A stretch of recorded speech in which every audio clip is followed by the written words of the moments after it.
Hey, scary ramblers, how you doing? Welcome to Jack and Ori with Marie Ann Cope. Yep, that's me, and I'm reading to you from my short story book, Tales from a Scary Girl.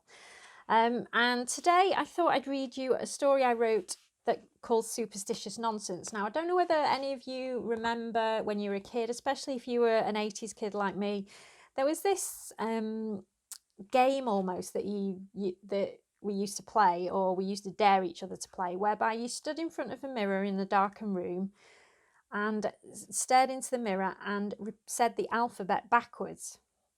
And reportedly, if you could complete that, a werewolf would appear behind you. Well, I know we all tried, and even though we all joked about it not happening, I don't ever recall any of us actually completing the alphabet. I think we stopped at about X and decided not to do the last two letters, just in case. Well, this story is basically about what might happen if you did all of it. So this is Superstitious Nonsense. It's funny, really, the things your parents tell you when you're growing up. Don't sit so close to the television or you'll get square eyes. If the wind changes direction, you'll stay like that. It's bad luck to walk under ladders. Don't point at a rainbow, salute at a single magpie. The list goes on. Of course, you don't really believe what they tell you. Or should I say, you don't once you've tested the theories. But what about the superstitions that your friends tell you? Well, they might not actually be called superstitions, more like urban myths, really. Like the escaped lunatic banging a lover's head on the top of the car whilst his fiancée sits terrified inside. What about these? Do you believe these? Do you dare to test these theories? We did. Or should I say, I did. The others had supposedly already done it, and now it was my turn. That is, if I wanted to hang out with them, then I had to do it. You've got to understand my motivation. The thing is, there was this girl. Yes, I know there's always a girl, but I can promise you this story does not have a happy ending. Jenna was gorgeous. Long dark hair tied back with a velvet ribbon and those amazing eyes, navy blue. I've never seen eyes like that before. They just drank you in. She was clever, good at sports, had loads of friends, and every guy wanted to date her, including me. But did she know I existed? I'll say not. Why, you might ask? Well, picture this. A nondescript 15-year-old with horn-rimmed glasses, thick cable-knit jumpers, a pudding bowl haircut, quiet, teacher's pet, and the nickname of Alien. Don't ask. I've absolutely no idea why they called me that, but they did. Anyway, I didn't really have any friends. No one wanted to be pals with someone who was liked by the teachers. To top it all, I was also rubbish at sport. All sport. I spent my time on my computer in cyberspace when no one knew what I looked like. The school dance was coming up and I really wanted to go, but of course didn't have a date. Pete and Andy, the class jocks, decided it might be a good idea to take me under their wing. I don't know why. I suspect it was a bet. I never did find out. It just didn't seem important in the end. My better judgment was obviously clouded by thoughts of Jenna on my arm and me being the envy of all the other guys. Me, Alien, going to the dance with the goddess. I did have the good sense to ask them what I had to do to earn this help before I actually committed myself. To be honest, their requests, although very wrong and against everything I believed in as an upstanding and honest human being, didn't seem impossible. Here, see for yourself. Number 1, steal money from my dad. Number 2, break into one of the teachers' cars and take something. Number 3, walk naked through the girls' changing rooms whilst they were in there.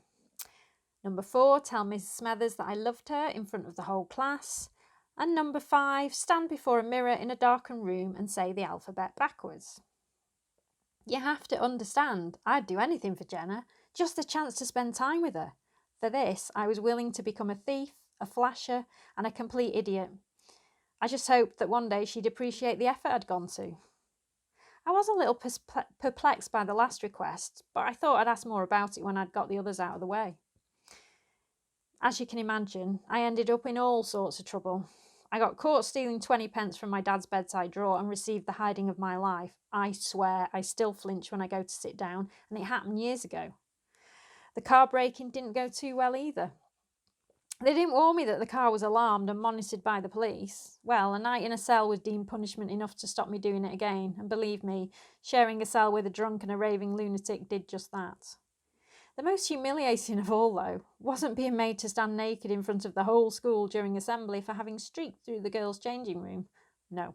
The most humiliating was declaring my undying love for Miss Smethers.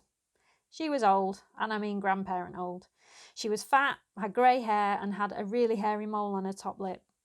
I think she actually took me seriously because she kept winking at me after that and offering me lifts home, much to my horror.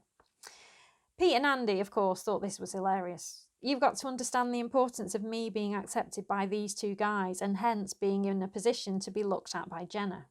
Pete was the captain of the football team. He was tall and good-looking in a smooth city trader kind of way. He had dark curly hair and hooded eyes, which gave him that moody look that girls go for reasons beyond comprehension. Andy, on the other hand, was blonde and a bit rough around the edges. He'd blue eyes, a killer smile, and was the star of the basketball team. Yep, he was tall, and yep, the girls adored him. So, really, being accepted by these two was a win-win situation for me. Anyway, the day came for the last assignment. I was feeling pretty good as I'd done all the others, suffered the punishment and humiliation, and was mere steps away from the love of my life. I was even getting cocky, which for me was totally unheard of. So, what's with this mirror and alphabet stuff? I said. We were in my bedroom with the curtains closed, and despite it being the middle of the day, the room was almost pitch dark. That's blackout curtains for you. You mean you've never heard of it before? Said Pete.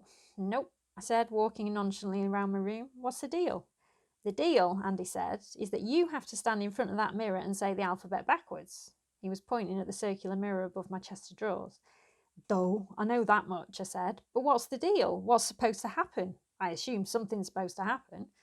Yeah, something's supposed to happen, all right, Pete said, sniggering. You've got to promise to do it, even if we tell you what it is, though, he continued, his face deadly serious. What is it? I was starting to get a bit nervous now. You still going to do it or what? Andy said. Of course, I said, not sounding convinced even to me. Well, as superstition goes, Pete began, if you stand in front of a mirror in a darkened room and say the alphabet backwards, then a werewolf will appear behind you. You're joking, right? I finally said, the colour having drained from my face. If there was one thing I was scared of, it was horror movies, especially those with werewolves. These two knew this, from English, when we'd had to write an essay about our fears and I'd been chosen to read mine out. The jibes and taunts had gone on for months after that. It'd been awful. I thought they'd forgotten all about it. Obviously not. No, we're not joking. Come on, alien, we've done it. You're not scared, are you? Andy said, and they both started laughing. No, I'm not scared, I muttered. The truth be told, though, I was terrified. Well, come on then. Jenna won't do this dance with you if you can't even do something as childish as this. You do want to go with her, don't you, alien? Yes. Well, get on with it then. It's only a story, alien. You don't actually believe in werewolves, do you? Pete said, before erupting into raucous laughter. I could feel the anger and the fear welling up inside me, and I stared into the mirror, gripping the edge of the chest of drawers so hard that my knuckles went white. I could see them both in the mirror, laughing, joking, and poking fun at me. All the hatred for all the things they'd ever done to me came bubbling to the surface. I swallowed it back down and took a deep breath, focusing on my own reflection, and I started. Z, Y, X, W, V, U, T, S, R, Q, P, O, N, M, L, K, J, I, H, G, F, E, D, C, B, A. I closed my eyes and held my breath. Superstition or not, I didn't want to see. My stomach was in knots as it was. I felt physically sick and my skin was starting to itch and my head to ache. Bloody hell, Danny, you did it. I honestly thought you were too chicken shit to do it, said Pete, a certain amount of admiration in his voice. Well, did you see anything then, said Andy, excitement edging his voice. No, I said, my voice unusually deep and hoarse. I'd my eyes closed. I didn't want to see, just in case. So you are chicken shit, snorted Pete. I knew it. Come on, Andy, we're out of here. I'm not spending any more time with this loser. I don't feel too good, I said, and turned around to face them. I felt dreadful. I could feel sweat dripping off me. My stomach was cramping and my back was aching, forcing me to double over in pain. I looked up at Pete and Andy, but I could hardly see them. My vision was tinted red. I shook my head to try and clear it, but that just made it worse. It felt like my whole face was stretching. The pain was unbelievable, and as I dropped my face into my hands, all I saw were claws. "Help me!" I shouted at them, but all that came out was a growl. What was happening to me? I moved towards them and reached out, but they just backed away from me, screaming, terrified. The pain was overwhelming. I felt as though I was going to faint. I was losing control over my limbs, but they were still moving. I could feel the blackness pervade my vision as their screams echoed in my head, and then there was nothing. Pete and Andy stared in horror at the thing in front of them. This wasn't supposed to happen. It was a stupid myth, a story, just superstitious nonsense. Everyone knew that those stories weren't true. Neither of them moved, but whether this was through choice was up for debate. All they could do at first was stare. In amazement, in horror, in fear, whatever it was, they didn't move for what seemed an eternity. They watched as Danny changed into their worst nightmare. His body stretched and contorted until he was forced forwards onto all fours, his hands and feet morphing into the paws of a huge wild dog, his nails elongating and thickening into claws. Coarse hair spread across his body, but it was his face that had them transfixed. His ears were now pointed, his face stretched to form a long snout, his eyes were red as blood, devil's eyes, and his teeth were long and sharp.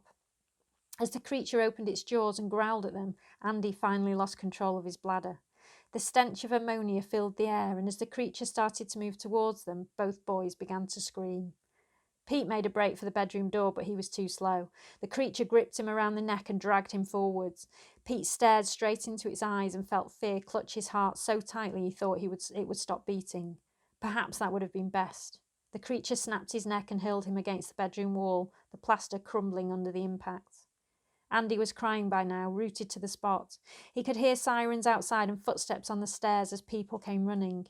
He knew, though, that they wouldn't get here in time. The creature stood between him and the door. There was no way out. Andy closed his eyes and dropped to his knees, curling up like a baby. He didn't want to see it anymore, didn't want to know when it was coming for him.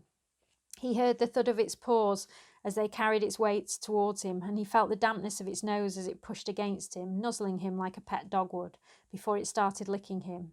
It licked his ears, his neck, his hair, and then the rough tongue reached down and licked his cheek. Andy almost smiled. It kind of tickled, but then he remembered. He shuddered as bile flooded his throat. He didn't see the creature's jaws open, but he did feel its teeth as they locked around his head like a vice and slowly began to tighten. Seconds later, a hollow snap could be heard, then a thud, and then nothing. I felt the pain sear through my head as something was shone into my eyes. I tried to blink, but someone was holding my eyelids open. I tried to brush them out of the way, but my arms were secured by my sides. "He's coming round," I heard someone say, and then I heard footsteps. The light had disappeared and my vision was clearing, the red tinge having dissipated. Mum and Dad came into my line of sight and I tried to smile at them, but I couldn't move. I tried to speak to them, but I couldn't. My mouth wouldn't move. I looked at Mum quizzically, but she just turned away, tears streaming down her cheeks. "I'm sorry, son. They had no choice. Not after what you did," my dad said. I'd absolutely no idea what he was talking about. I don't know whether he sensed this or just wanted to rub it in, but he told me what the police had found when they'd burst into my bedroom.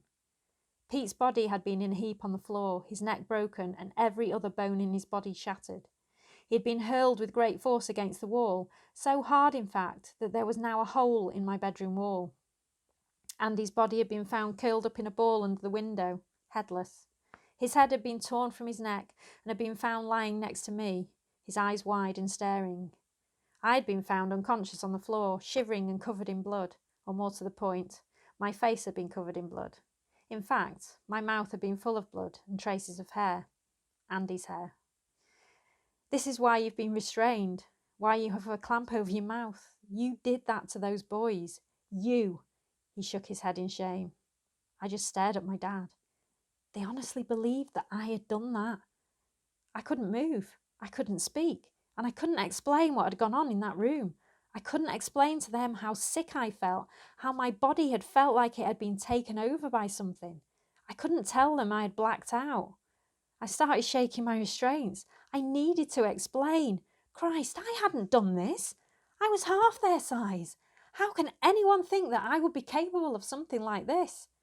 "Calm down, Danny," I heard my dad say. But I wasn't listening. I needed to get out of these restraints. I needed to get this thing off my mouth. I needed to explain. I could feel the anger and resentment rising through my body. I could feel my blood pulsating in my temples. And as I stared at my dad, imploring him to do something, the red mist started to cloud my vision. I could feel the sickness in my stomach again and the sweat breaking out all over my body. I shook myself as hard as I could to try to break the restraints. My jaw muscles were working overtime to try to work the clamp loose. I squeezed my eyes shut and took a deep breath, and with all the strength I had, I pulled against the restraints. I heard my mum scream, and an alarm sounded above my bed. I could hear footsteps in the corridor as security ran to my room. They wouldn't get here in time. The sound of snapping leather and exploding metal filled the hospital room, and the corridors soon resonated with the guttural howl of the werewolf. So, that's my interpretation of what would actually happen if you said the alphabet backwards. And as you can tell from the start of this video, I was saying the alphabet forwards if I stopped at Y with 2 letters to go, rather than stopping at C with 2 letters to go. But there we go. So I hope you enjoyed Superstitious Nonsense, and I'll be back soon with another story from Tales from a Scary Girl. Take care.